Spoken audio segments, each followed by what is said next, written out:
Vic, do you know what happened on the way here? Oh, no. No, I know. I was pulling out of... I'm like, well, you don't have any grazers. You haven't got coffee down you. What has happened? So I pulled out of the driveway. Oh, no, you crashed a car. No, I wasn't going very fast, but all of a sudden this little gorgeous boy runs in front of the car at the end of the driveway and I slammed my brakes on, thank God, but it gave me such a fright and I was like, holy shit, holy shit, holy shit. Like, oh my God. Because you don't drive cars in London, you kind of forget what it's like. Forget there's children around. No, anyway, I was like, was this my fault? Like, I don't know. Anyway, this woman was like, I like put the window down. I was like, I'm so sorry. Like, and she was like, no, it wasn't your fault. Like, I was holding his hand and he ran ahead. Like, and she was like, by the way, I recognize you. Oh. I was like, no. Imagine if you'd squish it. I know. I was like, holy shit, not what I want to get recognized doing. Like, nearly hitting your child with my car. Like, shit. Oh, gosh. It was so, that jolt of anxiety where it goes through your whole body and I was like, oh my God. It happened to me when I was biking. I remember being out on a bike ride with a nanny and I was like quite little and we were honing down the street and then a car pulled out the driveway and I went straight into the side of the car. And I remember it so vividly, like it came out of nowhere. And imagine the nanny. Oh my God, she was distraught. Went psycho. I remember being quite embarrassed that she'd gone so psycho. Oh. But then like, now on reflection, like going for a walk with my niece and nephew and they hoon off ahead, I would be flying off the handle too. But I see people doing this with dogs where dogs are off the lead and they're walking ahead. And I think, I feel like that's... Just come out of the driveway slowly. Yeah, I mean, I wasn't going that fast. It just took me so by surprise. Yeah. Anyway, in other news, I would like to tell you that I have spent my emergency fund on getting my phone fixed. Nice. Yep. Love that. Yep. It was £300, which I thought actually That's 600 New Zealand, not that bad. I mean, it's a lot of money, but... Yeah. Why are you looking at me like that? Maybe that's the price of getting phones fixed now. I feel like that's a lot. But when I paid for it, it was originally $550. And then he added on, oh, that's right, I got a case to avoid that happening again. That other thing. It's like when you're in a taxi from the airport and you're watching the meter go. Oh. And then you get to your destination and it's like jumps an extra like $20 and you're like, sorry, what? And they're like, oh, we've got the airport fees and you're just like, oh, can you not? I will say I find that anxiety inducing. I would rather know the price when I ordered the Uber.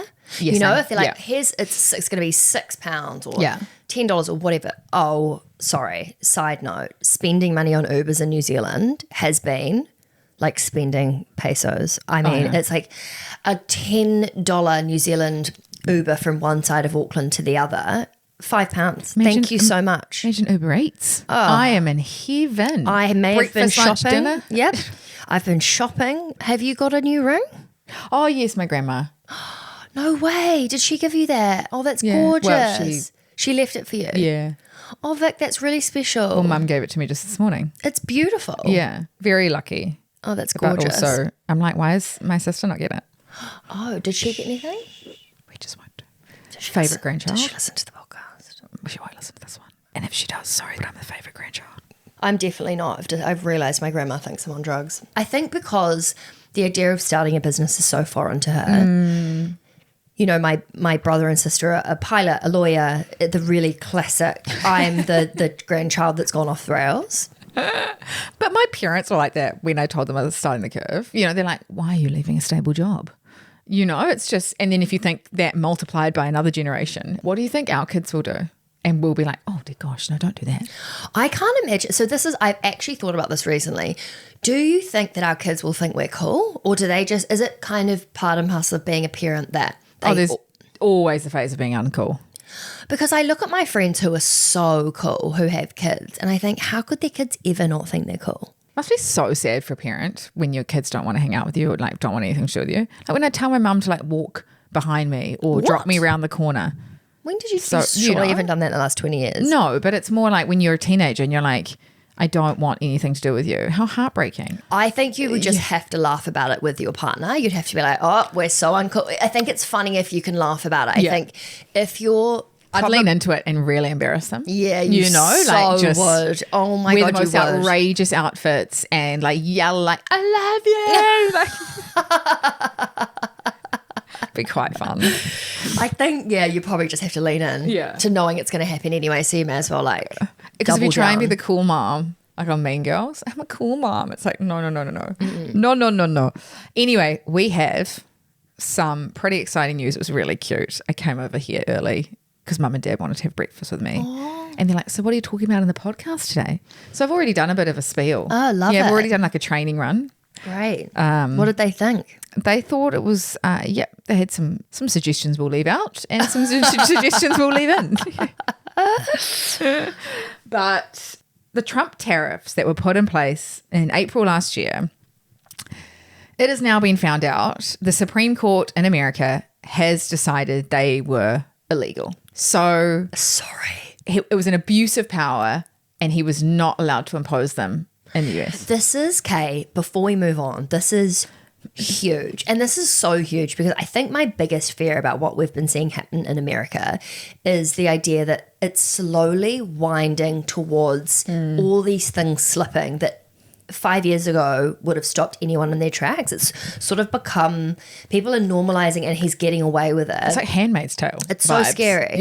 Yeah. So to hear that he's been pulled up on something is such a relief. But also an absolute shit show now because companies are asking for refunds. If it's illegal, okay, you need to refund us. For what? For basically the price that those tariffs cost them. Yep. So moving production houses, perhaps, how much they had to pay to get products into the US, all those things. Yeah, it's because it's effectively a tax, right, on importing anything. Yeah. So if you were importing a T-shirt for $10 and the tariff, might have previously been $2 and then now it is $8. It's that amount of money that you then have to pass on onto the consumer, which is where I get a bit funny because all these companies that are asking for refunds, it's like, no. We paid for that. They just passed on the higher prices. And yes, that led to lower sales, like in terms of number of sales because people couldn't pay the high prices. But on things you have to consume or things that are like staples, we end up paying that. That is such a good point. Where's our refund? Excuse me, I would like a refund. Yeah, so this is the whole drama that's going on now is, yes, the companies are applying for these refunds. $150 billion is what the tariffs cost. That will not be issued in refunds. There'll be a portion of that, but the process to apply and all of that and prove that it was impactful in your business. FedEx is the first well-known company that is, I guess, made an application to get a refund. And if you think about it, it's the most classic business to ask for a refund. They're moving goods all around the world. Yeah. Do you think this is similar to that ridiculous fine that they put on Google, which was... Oh, that was Russia putting it on. It was like a gazillion. It was ridiculous. Yeah. Which this is actually the most fun fact you've ever brought to the table, that Google is a number. It's basically infinity. And that's essentially what they find Google kind of as like an FU. But do you think it will be similar to that, where it's kind of so ridiculous and so hard to implement that people won't actually get refunds from this? I think that apply. It's more how they set up the process and if it is streamlined and quick enough to actually give these companies back the money they deserve. But I'm just more of the camp, the damage has been done. It's the damage to the stock market and people's wealth. Yes, it's rebounded, but the volatility it created in the stock market, the impact that, you're right, these businesses had to incur in terms of moving supply chain, hiring, firing people, changing manufacturing facilities. I know the emotional toll you could put a financial amount on. I mean, I can't even imagine if you were a goods company and that happened. It would have been the most stressful year of business. Also, what about the people that just don't purchase? One of my favorite clothing brands now charges more in taxes and tariffs than the items of clothing. And that, for me, how do you quantify the fact that I could have made maybe 5 purchases in the last year and I haven't? How do you quantify that? You decide not to because you see the taxes and it's almost more the same price as the product. So this is what I mean by the damage is done, and also there's this whole amount that is unquantifiable of people that are like, okay, no, those prices are way too high now, I'm not going to purchase. It's so interesting you bring that up because I hadn't bought anything from this brand before. I've wanted to for ages. Love their stuff too, and went to buy something, and it was honestly half price of the item was the tax. And because when you go to your cart, you can see it just like when you can see shipping. Yeah. I couldn't hit buy. I just could not fathom the idea that amount was on taxes. And so, it's really interesting because I think there's some products that could probably hide, like they make the entire product more expensive and it's sort of hidden in the total amount you pay. But I think when it's so clearly out. But is it better to be clear and transparent, or like if the top was increased by $100 instead of it outlining shipping and taxes? And I would probably purchase same. it. I know. So I think from their perspective. But also, I guess people in the US wouldn't have to pay that. So it's kind of, that's probably why they split it out. It's people outside. I actually even looked at when my sister was in the US. To send stuff to her. Oh my God, I didn't think I could do that too. There's actually U-Shop if you're in New Zealand. That's so clever. Why didn't I think of that? Yeah. There's probably equivalents to that U-Shop is like New Zealand Post. There's probably equivalents in the UK where they have addresses in different countries. So you send it there. You still have to pay tax, but you can send it there and they send it for you. Oh my God, that's genius. That's really quite good. But there is a bit of a caveat, and some people may have seen that Trump has actually announced a 15% global tariff on the back of all of the saga going on. Kind of ridiculous that he has the balls to do that given this. Yeah. So the tariffs that were deemed illegal was kind of those retaliation tariffs where it was like, okay, I'm going to add 100%, or like some of them were like 120%. It was outrageous. It was this time last year, wasn't it? Yeah. It was in April last year. But there's been a caveat that's kind of been carved out. He can increase tariffs by 15% for 150 days, and that's the max he's allowed to do. So he's gone and increased tariffs by 15%. And the UK is actually going to be one of the biggest losers in this new tariff round. They were only in line to do 10%. And now it's like 15% global tariffs Which sucks because the UK, when that was happening, I did think maybe this is the time to shine. Yeah, because the UK have had such a hard time. You know, like the pound has been weak, the stock market's been not doing well. I thought maybe this was a chance for the UK to sort of rebound. That's a shame. Stock market has actually done very well. Has it? The last year, yeah. In the UK? Really? Yeah, oh. But it's just like leave tariffs alone. Why is he doing it? I don't get it. Because it's a power trip and it's trying to, the whole thing of make America great again. And so the whole point, that's right. It was the idea that he wanted everyone to buy and sell US products. He wants to keep business within the US. And so if people are importing international goods, it's more expensive. Yeah, if iPhones are going to be, if it's cheaper to make an iPhone in America than outside of America, then they'll create more jobs and that. So, yeah. I mean, he's done well in terms of getting people across the line.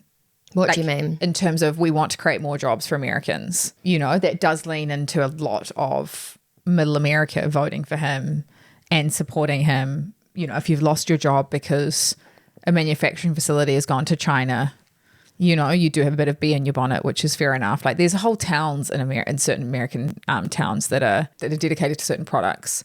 And if that leaves and goes to China, there's like thousands of jobs that are Can we just for a second talk about the stat that you've put in your research? If refunds were split evenly across households for reimbursing the individual from a tariff perspective, it would be roughly $500 to $600 per household. Yeah. How much is that in total? That's enormous. Well, the tariffs that they collected were around $150 billion.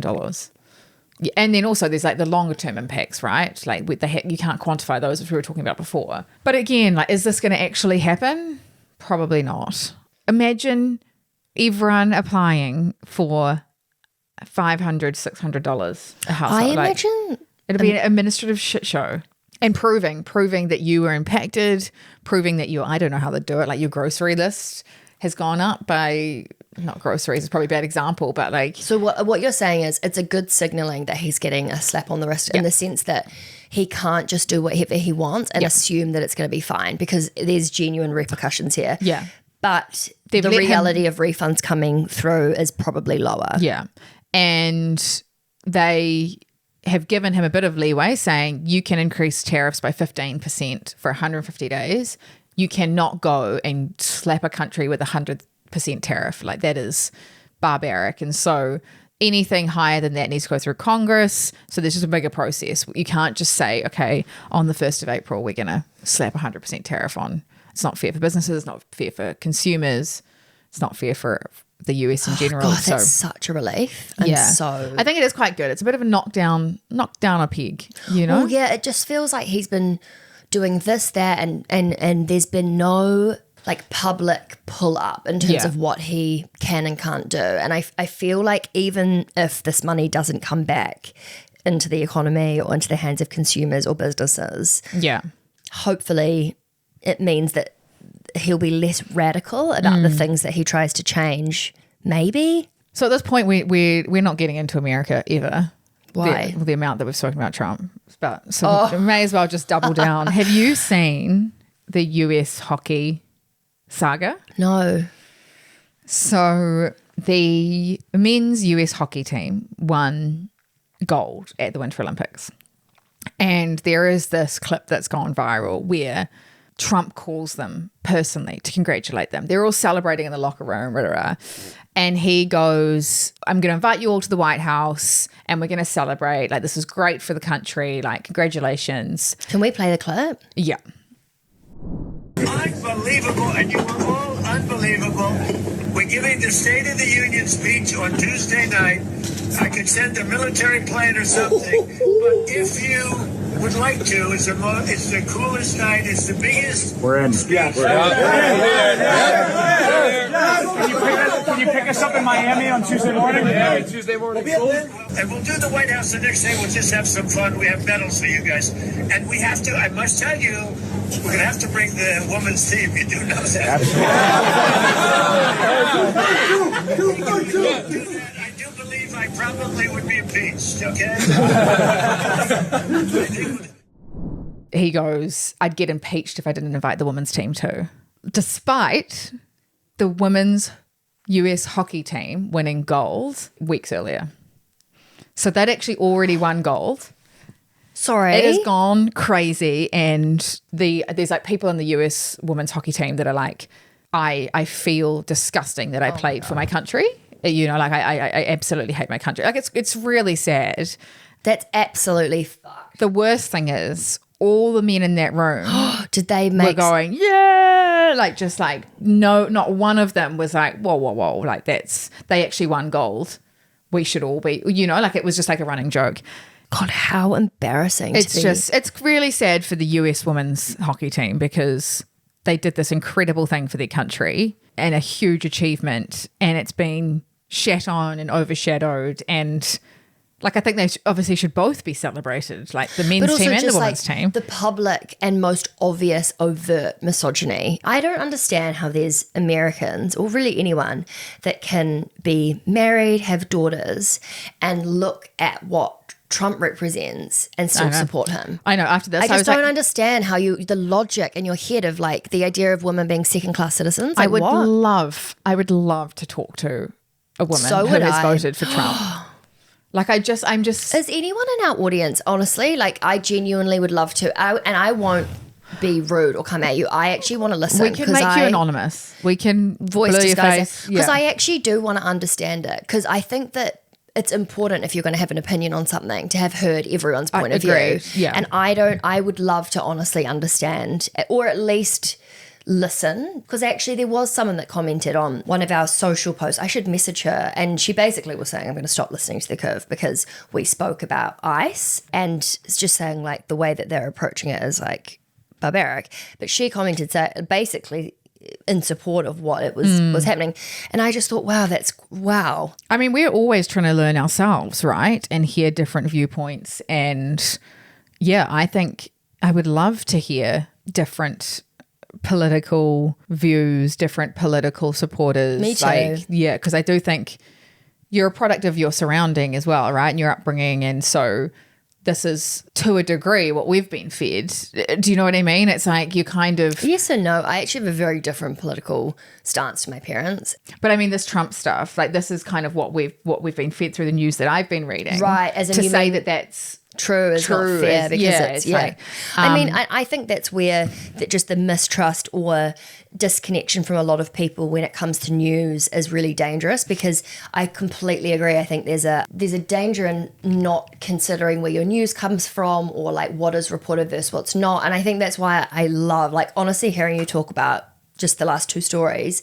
I'm so grateful that you read so many different publications and read between the lines, because it then feels like, I mean, I know it doesn't sound biased. I mean, sorry, unbiased, because we're sort of shitting all over the Trump clip. But generally, from a political standpoint, you report things in a way that is not actually based on what you believe, and it's kind of a holistic view. And I think it's so important with the amount of muddle or kind of overwhelm people get to find a place that you trust to learn about the news.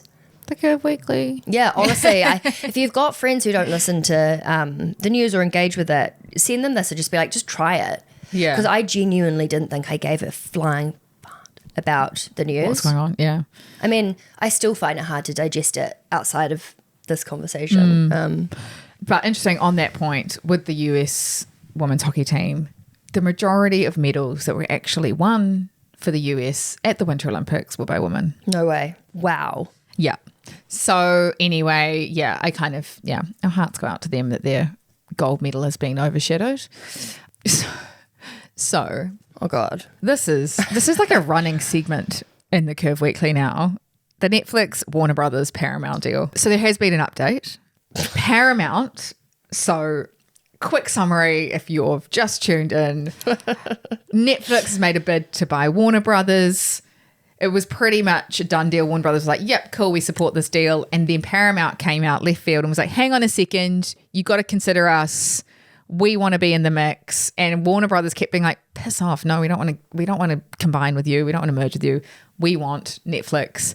Now Paramount has sweetened their deal more and more and more, to the point that Warner Brothers kind of, for the benefit of shareholders, has to consider it.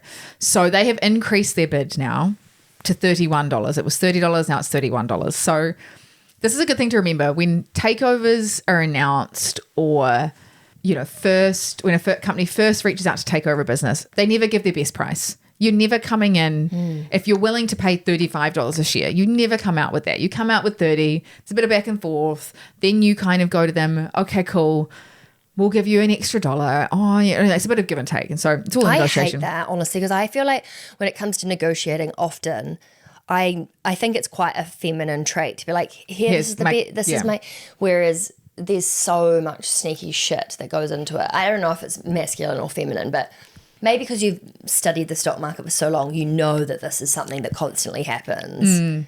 But I wouldn't. Like the idea of people being like starting at $30 a share, but actually knowing they could go to 40. I guess it's like negotiating a salary, right? If you say you wanted to get paid $100,000 and your new employer was like, okay, what do you want to get paid? And you go, I want to get paid $120. And they came back and they're like, oh, we were actually thinking 80. You're like, okay, cool, I'm happy to land at 100. And then you've got the price that you wanted.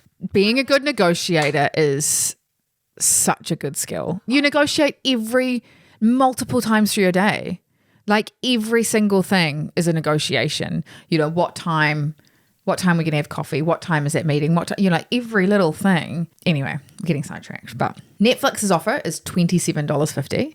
So it's quite a lot lower. Yes, but they're going to divest part of the business, so they're only buying part of the business. Isn't that worse off anyway? Like, isn't the best case scenario that the whole thing's bought? Not necessarily. If I was a Warner Brothers shareholder and there was kind of a wart in the business that we didn't want, that was dragging things down, I'd be like, yeah, cool, yay, finally someone's getting rid of it and now it can actually flourish and grow. But there's kind of two, quite different strategies here, right? Like Netflix buying Warner Brothers, merging it into Netflix, becoming bigger, stronger, more innovative. And then you've got Paramount and Warner Brothers combining both whole businesses. Yes, they'll be bigger, but they're quite archaic businesses. They're still, I don't know, It's going to be really interesting to see what plays out. But Netflix has 4 days now to make a counter offer. So probably by the time this podcast comes out, they may have been close to making a counter offer. And whether they step away and go, actually, nah, we're done. $27.50 is our highest we can do. What do you think is going to happen to the share prices? Let's say that Netflix did that and they said, do you know what, F you, we've been trying to be negotiating well and this is actually just getting too much and go ahead, buy it. Yeah. Go with Paramount. Because the lawyers' fees and everything that must be racking up. Like, this has been going on for months. So on that, if Netflix steps away, given the share price is already down quite a lot, do you think that shareholders would be supportive of Netflix stepping away from this deal, or do you think that they would be disappointed? And I mean Netflix shareholders, not Warner Brothers. I think considering the reaction of the share price so far, they're not supportive of the deal. They're not supportive of the deal. Well, I guess the risk profile for the business changes, right? Because they're using all their cash on the balance sheet to purchase Warner Brothers. So if that goes away, yes, I assume the share price would probably go back up because you've still got that cash. You can make it. But then now you've got this much bigger player that is much more competitive. So it could be impactful. But also what you don't want as a Netflix shareholder is for them to just keep increasing their price, because again, that just keeps increasing the risk profile of the business, because they're going to have to go more and more and more into debt to pay for do you know what I mean? So they've got a very thin line to walk. Could be so fun to be a part of these negotiations. Oh gosh, yeah. Imagine being in the room. I think it would be so fun. So much psychology in it. Yeah. Like you would have professional negotiators in there. 100%. Almost like hostage negotiators. Oh my God, I honestly want to learn about negotiation more. I think it's fascinating. Anyway. I wonder what the split is, like the gender split on all of these fronts. You know, I'd love to know how many people at Netflix. Yeah, God, it's fascinating. There'll probably be a token woman in there, like there usually is on the board. You know, the token female representative. Sandra, what do you think? Yeah. Oh, no, okay. Are you speaking on behalf of the half of the population? Okay, great. Yeah. We're sounding so man-hating in this episode. Oh, we are. We love men. We do love men. We were created by men. Yeah. Half men. Half men, yeah. And woman. I don't think that's a particularly good comeback. Well, my dad was just giving me shit before and I was like, well, I'm half you, so it's your fault, you know? Anyway, we've got another exciting acquisition, possibly. It's a rumor, but rumors don't start from nothing. Holy no. You know, it's like she slept with him. It's like, well, stunning. She might not have, but she definitely pashed him, because it doesn't start from nothing. You know. I love that you still say pashed. Same. Pashed, and I'm unsure if other people do. I think the moment's gone. I think people say like the Gen Zs. The Gen Zs on the Facebook. Well, so my stepsister is 24 and she says sussing. There was, Sean was sussing Sally. Sussing her out? Sussing, yeah. It's kind of like flirting. I kind of like that. They were sussing each other. I'm like, it's quite funny. Oh my God, so I don't know what their kissing thing is though. Yeah. I'll find out and come back to you. So PayPal. PayPal is potentially going to be taken over by Stripe. Ooh. So Stripe is a big kind of payments I hate company. Stripe. They take so much of our payments. I know. They take like 30% of every course that we sell. It's so much. I know. No, I'm kind of like, how expensive is your technology? We put all this work into, for example, our IOU course, and then they're off. They go with 30%. I know, and then ridiculous. Someone will ask for a refund, and then you got to give them back, and you're like, no, that's I can't. Stripe. Hold on. Go back through Stripe. Yeah, it's like, I'll give you cash. Annoying. Oh, bloody hell. But that is honestly the best thing that you want in a business. A customer that's complaining about how high or how much they charge, but still uses the product and doesn't leave. That is the best position for a company to be in. Because even if Stripe increased their fees by another 10%, would probably still use them. Do you know what I mean? Alternatives, or is the whole point here that Stripe is kind of the only one to use? Yeah. Right. And it's, of course, if they get to a certain point, okay, we're like, okay, now we need to use a different payments provider. But hold on, PayPal is a payment system. So yes. Why would it be acquiring another payment system? No, Stripe is acquiring PayPal. Oh. Yeah. But why? What's to strengthen its position in digital payments, to get access to their customers. I hate PayPal also, as well, to be honest. PayPal used to be... So in America, the banking system is quite different to other places in the world in that you don't have a US bank that's controlled nationally. It's all by state. So transferring money or connecting or anything like that, was so incredibly difficult to transfer money. Like people were still paying their rent in checks not that long ago, like it was just so archaic because to try and innovate and do anything. This is in America as well. You're only doing it by state. So this is where PayPal really flourished because they had this thing called Venmo. Venmo, is that PayPal? Yeah. Oh, it's huge in the States. So they had this thing. I mean, we're really lucky actually in New Zealand. We're quite advanced in payments and fintechs and digital Same payments. with the UK. There's so much. Whereas, the US was a bit behind, but there was also these companies like PayPal and Venmo, which they owned, which was making lives easier for people to transfer money and etc. Can I also just give context for people in America? Venmo kind of became a verb. So in the same way you'd say let's Uber rather than let's get a taxi, people say let's Venmo me. Yeah. And PayPal was actually really great when you're doing international payments as well. Anyway, there's kind of been this rise of a lot of fintechs. Like Bitcoin. Wise is kind of also taking a lot of market share, right? Yeah. So PayPal's share price has gone from $300 to $40 in 5 years. It's still like a $40 billion business, but this is when Stripe's gone, okay, cool. Actually, you're on your knees. The sharks. The sharks are circling. We could pick you up for a bargain. There's still probably things in PayPal's business that they're like, oh, we don't actually want that or that, but you're cheap enough. We'll take it all kind of thing. Wow.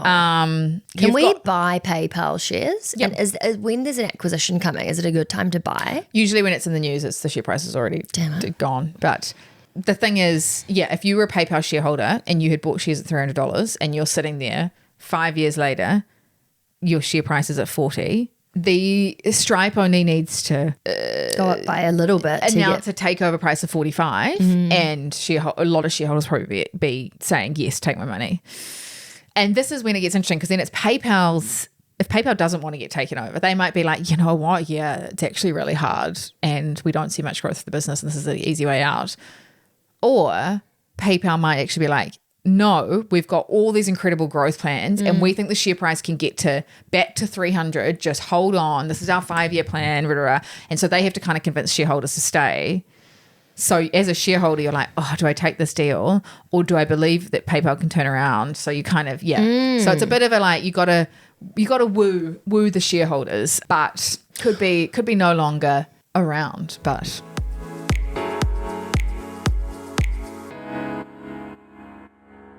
So our next headline is about billionaires and how much money they give away. So we're channeling Billie Eilish. I'm so scared. Eilish.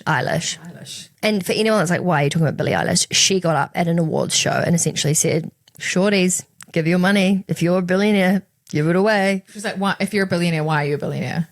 Yeah. Like you shouldn't have $1 billion.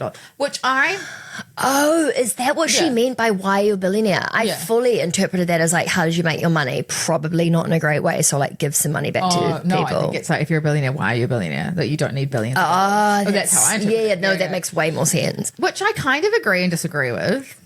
No, come on. No one needs $1 billion. No, but you could say no one needs $1 million. No, but I don't think you can because $1 million is so different. But where do you draw the line in giving away money? But who, honestly, in their right mind, if you had $1 billion, how much money would you need to spend? Like you'd struggle to spend it. I just think there's way more to it than that. I just think you can always, it's very easy to say you should be giving away more money, but who's to say the amount that I give away, the amount you give away? Like there's probably people that are earning less than us that are giving away way more. So are we then supposed to give away more because they're giving away, No, I think it's more the point which I obviously completely missed with Billie Eilish is there is no world that you need $1 billion to do the things that you want to do or live the life you want to live. So if you have an abundance of money, then give it to people who don't have that and make change. I get that, but she's saying that you shouldn't have billions. You shouldn't have $1 billion. You should be giving it away. But I look at her and I'm like, well, But she probably is though. That's her point. Know, but like in terms of she's still incredibly wealthy. Why can't she just live the life that I live and give away even more? Do you know what I mean? Like I give away a certain percentage of my income. Yeah, well, I was about to say, I can't really judge because I don't know, is what we're about to talk about essentially the amount, like the percentage that they give away? Yes. So the top 25 philanthropists, and so this is people that give away money, have given away $275 billion in their lifetime. Wow. Collectively between all 25. Yeah, but that's only 14% of their wealth. So they're only giving away 14% of their wealth. And again, is that the total across all 25? Yeah. But this is the lowest percentage since 2021. Now, I'm just going to zoom out a bit. So that's the top 25. If we look at the Forbes 400, so this is the top 400 wealthiest people in the US, 2/3 of those people give away less than 5%. So you've got the top 25 givers in the US giving away 14% of their wealth, yet the top 400 people in the US are giving away about 5% of their wealth. Among the 12 richest Americans in the world, only one person has given away more than 10% of their fortune. Wow. And that's Warren Buffett. Well, he's an angel from heaven, isn't he? Yeah. He's just... We God's love gift Warren to earth. Buffett. So he's given away 10% of his wealth. 10%. So we're talking about billion. He gave away $68 billion. That's 32% of his wealth. So he's the only one in that list of the 12 most richest people in America that has given away over 10%. So if you think the Musks, the Bezoses, Bill Gates, like they've given away less than 10% of their wealth. Warren Buffett has given away 32%, $68 billion over his lifetime. Bill and Melinda Gates have given away $53 billion, but that's less than 30% of their wealth. See, I still think that's a lot of percentage. 30% is a lot. Yeah, but I'm saying like these guys are the anomalies, right? You've got way more wealthier people. Like if we look at Elon Musk, he is the absolute outlier. He's given a 0.08% of his wealth, 780 million, but remember he was like... He's given away 780 million. Yeah. Which is less than 1% of his wealth. Yeah. It's less than 0.5% of his wealth. Holy shit. 0.08%. What do you think would be the appropriate percentage? I think it totally depends on how much money you have. Because I think there's a certain level of wealth that no one's ever going to get through in their lifetime. Like I don't know the answer to this, and there might be other people that have thoughts on it. All I'm saying is, if I look at Warren Buffett and Bill and Melinda Gates and the change that they've managed to make because they're donating well above what so many other people are. I mean, no, I agree. 700 million for Elon Musk, as you say, is nothing. Literally, it would be like saying keep the change for my coffee. But could change the lives of so many charities or so many like philanthropic organizations. Yes, and I'm not saying that it's nothing, and I'm not saying that it's not a lot of money. 700 million is a shitload of money. But is it a shitload of money when you look at the amount he has? No. It's also quite interesting, right? And this is like, I'm just kind of riffing here, but if we didn't have these billionaires, we wouldn't have this money to go to charities. Like, do you know what I mean? Like, yes, they get a lot of shit, and I get it. Like, there is definitely a level of money that you do not need over above a certain amount. But the more wealth that's created from these billionaires, yes, we need to work on them giving away more. But even 0.08% being 780 million, it's like, you know, like, yeah, it's. I know what you're trying to say, and if I'm being honest, like I'm thinking about this, right? So let's just say that we sold the curve in 5 years and we each got $1 million. Yeah. $1 million's a lot of money. Yeah. Like it's a lot of money. Would the first thing I think be how much of that can I give away? No, like because there's this constant, which I realize makes you sound like a horrible person, but $1 million isn't that much. Like it's still way more than I have now, and it would change my life. But I don't think in the West, well, maybe this is globally, I think that it should be way more normal to factor in a percentage of our money to give away. And I just think we don't do that at all. And I'm totally speaking for myself here because I don't know what my percentage would be or how much money I would need to have before I seriously consider giving a decent amount away. Oh, it's hard. It's so hard, right? And it's like, if you think of, you know, the jobs that these businesses have created, that these most of the men have run, and the way that they've changed how we work and how we live. What you're saying is they deserve a lot of money. Yeah, I guess the risks that they've taken, all of that, there's got to be some kind of compensation for that. Otherwise, people wouldn't do it. You don't need billions and billions of dollars, but the more that you, I guess, stifle growth in that sense, or slap them with additional taxes, or, you know, put lines in the sand of the percentage that they actually have to contribute to charity, the less it's a free market. And I don't know. Anyway, the thing I wanted to highlight with this, which we haven't even got to, is that the person that gave away the most of their wealth, that is top of the philanthropic list, is Mackenzie Scott. And she is the ex-wife of Jeff Bezos. She's given away nearly half of her wealth. She gave away $7 billion last year alone, the largest single philanthropic gifting amount since the records began. And she has got rid of over 75% of her Amazon shares that she got in the divorce. And that $7 billion she gave away last year in 2025 was more than Elon Musk, Larry Ellison, who runs Oracle, Larry Page from Google, Jeff Bezos has given in their lifetimes combined. She did in one single year last year. Honestly, when I read this headline, I was like, we need more women earning money and putting it into the right places, or investing money into the right places, just controlling money, because money creates so many opportunities and choices, and the flow of money dictates how we're going to see the world in the future. And I'm just like, thank gosh for Mackenzie Scott. God, what an amazing woman. Yeah.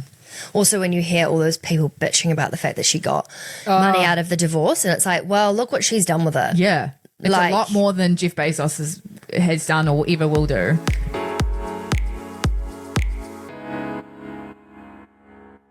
I'm so excited we're talking about this, and I know what it is because... I'm so surprised you are, because I'm like so sick of hearing about really the cost of being a woman, and like how it's like we know. So in the UK, there's different political parties, and one of them is Reform, and heaps of people have been speaking out online in the last week about essentially what Reform are trying to get into Parliament, which is the idea that you'd be taxing women who haven't had kids. And there's so many people losing their shit about it because it's a systemic, cyclical, like there's so many things that play into the reason why so many women are choosing not to have kids or less kids, and I don't know. You can't have kids and you're just... No, there's so many, or the fertility reasons. They are trying to encourage people to have babies. Yeah. Oh my God, that's so Handmaid's Tale. It's so Handmaid's Tale. And so that's kind of why I thought this was interesting, because there was this video, and I actually, maybe we can put a snippet of it. Grace Beverley, who's a UK business owner, did a full video about this, and I might just play a little clip of that. A Reform UK candidate has openly suggested that we start taxing people for not having children. So I've looked into it. Even though the suggested tax would technically apply to both men and women, obviously the pressure lands overwhelmingly on women, where pregnancy becomes the only obvious way to overcome financial penalty. The really Handmaid's Tale part of this is that it starts to turn reproduction into a moral obligation and a financial shield. And we don't really need more people, unless, of course, having more babies is a way to keep women in a certain place. So this affects a lot of people, but mostly who does it affect? The infertile, women who've miscarried, lost their pregnancies, women who've lost children, women who desperately want children and cannot have them, women who have spent thousands on IVF, women who left abusive relationships, women who cannot afford children, women who decidedly don't want children in a world that is not set up for women to be able to have children and be financially stable and have a career and have good mental health, women who know they would not be good parents nor do they want to be, same-sex couples who either don't want children or do want children but cannot biologically do so. All of those people would get penalised, and men just abstracted away. No serious discussion of male fertility, male contribution to care, male accountability, just a conveniently gender-neutral tax that in practice puts women's bodies on the line. This is Handmaid's Tale logic, not because it's identical, but because it treats women's fertility or their desire to have children as a lever that the state can pull to fix social problems. How are we here? We've made so much progress in the world, yet it feels like we're also taking giant steps backwards at the same time. It made me realise if governments don't make quite enormous changes to support families and people having kids from a financial standpoint, because it's so impossible for so many people, there's such interesting business opportunities here. How can we think about or reimagine the way that people are having kids now? Like, I honestly look at some friends who are choosing to go to places where there's help because they can't afford childcare in other parts of the world. So, and I'm not necessarily saying that that's the answer, but I just mean the system's broken, and this whole story, I think, is an interesting one. Yes. So this story it's a recent report that's been done that shows that 2/3 of people in the UK seeking advice around debt are women. Oh, I totally sent you the wrong article. Oh, I sent you a Financial Times about the whole reform thing. Oh. But that's, sorry, don't worry, keep going. Oh. I think I was just riffing about something completely separate to what you're about to talk about. Kind of worked though. Okay. So this is saying that of the people that are contacting advisors to get help on debt, an overwhelming majority are women. And it just goes to show that there is an increasing trend of how like the rising costs, childcare pressures, it's hitting women harder than it is men. And when you get into debt, not only are you not starting from the same position as everyone, you're starting from 10 steps backwards before you can even start thinking about investing and growing your wealth. And the fact that there's an overwhelming majority of women that have been asking for help around their debt situations is really, really concerning. But is that also the historical lack of information around how money works, how debt works? And so a lot of us have gone into debt without the knowledge of why. Yeah, it's a whole fundamental issue. You're so right. It's that. It's as well as like there is a lot of single mothers that have the sole responsibility of childcare. It's the cost of living crisis that we've recently had. It's the income gap, the gender pay gap that we see. It's also women have more part-time roles. It's women being in roles that are more impacted by AI and probably made redundant. Like there's just so much in it. But it's a bit of a startling stat that just puts the spotlight on the gendered financial stress in the UK, which is probably prevalent all around the world. Yeah, and like all this cost of living crisis, for example, it hits women disproportionately more, which kind of makes sense, but didn't really realize, of course it hits us more. We've got such an increased burden financially, and we've also we earn less on average. So yeah, when the price of things go up and our incomes don't, I think there's going to be a huge structural shift in the next couple of years. I think that governments, if they're wanting, and sorry, this is going back to the story about the whole Grace Beverley / reform thing in the UK. I think that if they want to see an increase in births and women choosing to have kids, there was some stat around like 5 years ago where the average amount of kids that we were having was around 3.3 or something, and now it's 1, or it's dramatically dropped. And so much of that is financial, but also the idea of not having supportive workplaces, not having financial aid from governments, not having there's so many things. And I think that because for the economy they need women to be having more babies, and we spoke about this a year ago, China paying people to have babies. But it's so much, $1,000 to pay, or whatever it was, to pay someone in China to have a baby means nothing when you know the ongoing implications on your career and your financials. Totally. So there'd be a tipping point where I would have, say, 3 children, for example. If society or the government wanted me to have 3 kids, there is definitely a price on what that would be, because it would have to be the cost of childcare to help support so they can stay in my career. It would be the cost of probably having to get a bigger house or, that kind of thing. It would be the cost of the impact that I've had to take out for 3 children to take time out of work. Like there's definitely a dollar figure there, but it's not $1,000. It's also not a tax. You fucking tax me for not having a baby? No. I will absolutely lose my shit. Like that's not gonna encourage us to have kids. Yeah. It's like there's definitely a figure there, but it is way more than what probably any government could afford. So that's why they're kind of clutching at straws of like, we'll do this, we'll do that. Yes, but childcare is such an enormous one that would help. If there was more access to childcare, I think in New Zealand you don't get subsidised childcare until they're 3. That's 3 years out of your career where lots of people have to stay at home with, and also prefacing, a lot of people want to, and I'm not. Yes, yeah. I'm not trying to throw shade on that, because everyone is allowed to choose what they want to do. But I think it's more just the financial impact for so many people. They'd be making different decisions if they could afford to. I mean, even just if I think about for us, like I love work and I want to keep working. I also would love to be able to care for kids. Yeah. But the financial gap doesn't make sense in so many ways. So there's just a lot of us that are thinking about it differently, whether it's having less or not having any. And it just blows my mind that they're trying to tax people in the UK who are not. It's honestly so Handmaid's Tale. I'm shook. It's so scary. We actually have something from the community. Oh, yeah. Let's read this question. Shall we do the first one? So this is from Jess. So she said, hi, girls. Apologies if this has already been answered somewhere. I've recently moved to London. I have a bit of savings still sitting in New Zealand in a bank account, which I won't be moving across to GDP for obvious FX reasons, i.e. it's not going to go anywhere because the pound is so strong right now.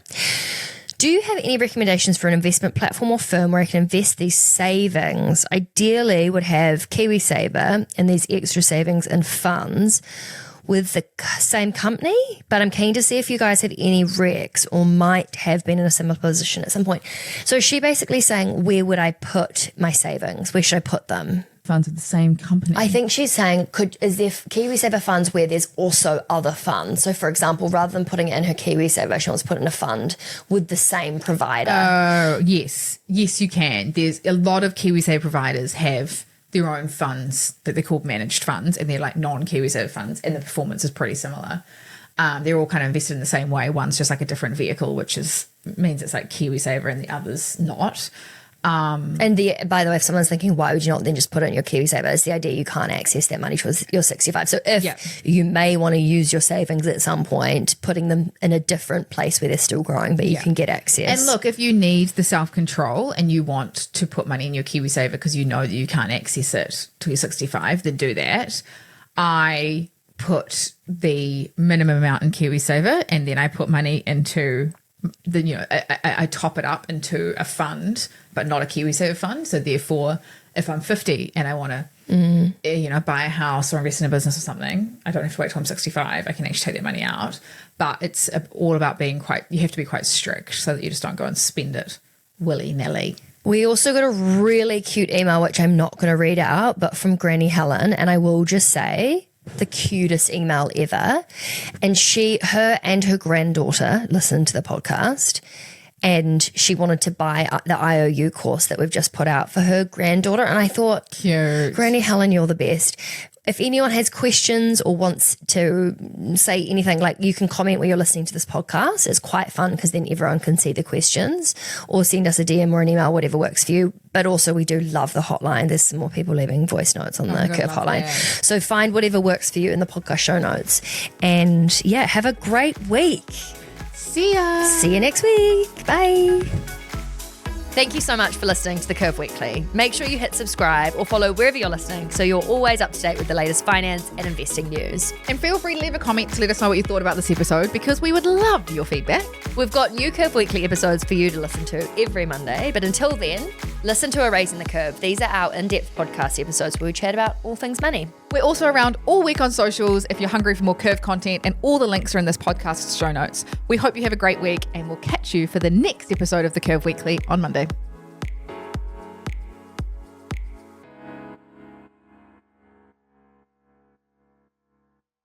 Okay, quickly. The Curve was created to empower and educate you about investing, but we are not financial advisors.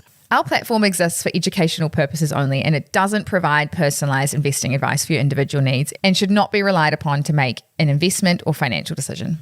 And always remember to do your own research before making any investment or financial decision. We're here for any knowledge and support you need, but the final call is always yours. And thanks for being here. You got this. Yeah, we know you got this.